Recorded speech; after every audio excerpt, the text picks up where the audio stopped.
Aloy, how kind of you to spend a moment with me before you depart. There can be no doubt now. You are a blessing made flesh, the will of the goddess incarnate. It's really not that simple, Tirsa. But I guess it's close enough. I know the path ahead will be dangerous. To kill a metal devil sounds impossible, but I believe in you. Thank you. Tirsa, I want to know Rost's story. Why he was made an outcast.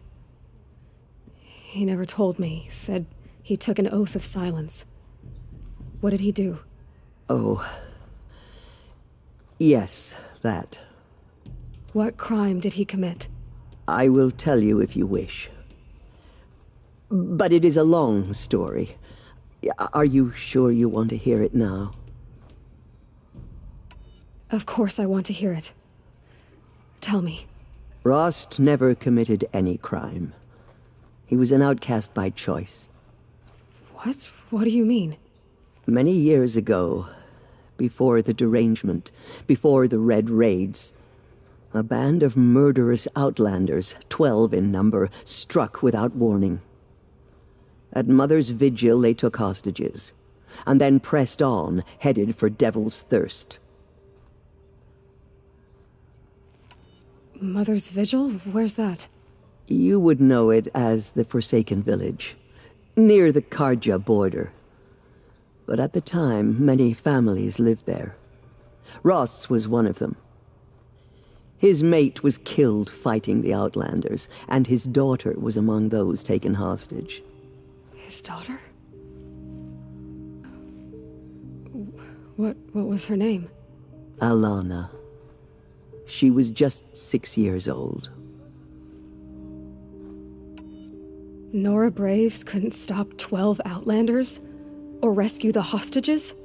It was quite impossible. We outnumbered them, but every time a brave came within bowshot, the Outlanders killed a hostage. What did they come here to do? That was never discovered. We couldn't track closely enough to observe them. We know they camped beyond Devil's Thirst for 2 days. There were reports of strange noises.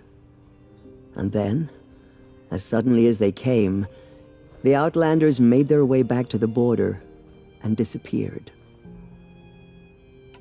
What happened to Rost's daughter?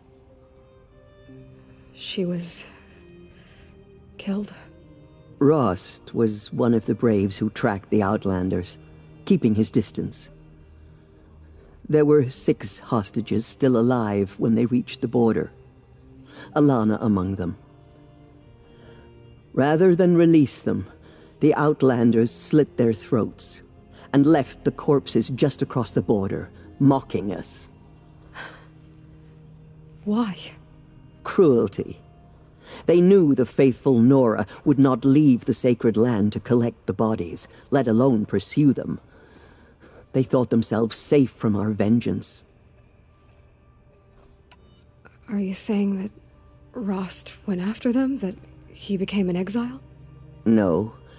Rost was beside himself with grief, but even so, he would never have broken taboo.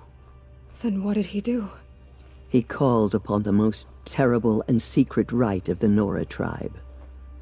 He begged to be made a Death Seeker. A Death Seeker? What is that? One who dies to go seeking, and in seeking, brings death to others. The ritual drags the spirit from one's body, releasing it to All Mother's care. The heart beats, the mind thinks, but the spirit has moved on. I don't understand. Rost went after the Outlanders, but his spirit never left. It remained here with All Mother. He gathered the bodies of the slain and returned them. And then he set out in pursuit, not as an exile, but a weapon of vengeance. A barbed arrow shot from a bow, never to return. But Rost did return. Yes. A full year later. And terribly wounded. He collapsed at the border of the sacred land. A hunting party came upon him. He was delirious. In agony. By law, he should have died where he lay. But one of the hunters broke taboo, and reaching across the border, she dragged him to our side. Who was she? A brave who'd lost a mate and 2 sons to the very outlanders that Rost pursued.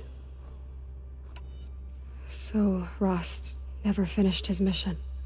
To the contrary, he killed all 12. Tracked them to disparate places the world over, he said. Meridian, Ban-Ur, the Claim, Utaru Land, further even, into the Forbidden West. The last he killed nearly got the best of him. Wounded, he stumbled and crawled back to us, hoping to die as close to the sacred land as he could. He never expected nor asked to be dragged across the border and nursed back to health. That was done to him. Leaving us, the matriarchs, in a difficult position. Why couldn't you just welcome him back? Rost had been made a death seeker, Aloy. He no longer had any place among the tribe. By law, he should have been driven back out. But we couldn't bring ourselves to do that, so we offered a compromise. You made him an outcast. Yes. We offered to do so on the condition he never speak to anyone of this exception. After all he did, all he suffered, to be declared an outcast was his reward. Rost was overjoyed. He never expected to live another day in the sacred land, let alone the embrace, so close to the goddess. He resolved to spend the rest of his days in solitude, and was happy to do so. But then you found me, and gave me to him. Yes. Another compromise. The matriarchs feared you, and would not let you be raised by the tribe. And so we turned to Rost. I knew that he would take care of you, bring you up, teach you to worship All-Mother and respect the ways of the tribe. He certainly tried anyway. You took a man who'd lost his daughter and made him raise an infant girl? Doesn't that strike you as callous? I'm inclined to think the course of events has shown the wisdom of our choice. And I'm quite certain that from the moment he laid eyes on you, he saw you as a gift, and never a burden. All right, Tirsa, that's quite a story.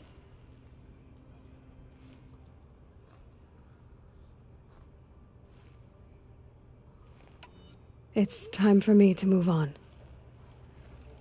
I thank you for doing what you could to help me through the years, and for telling me Rost's story.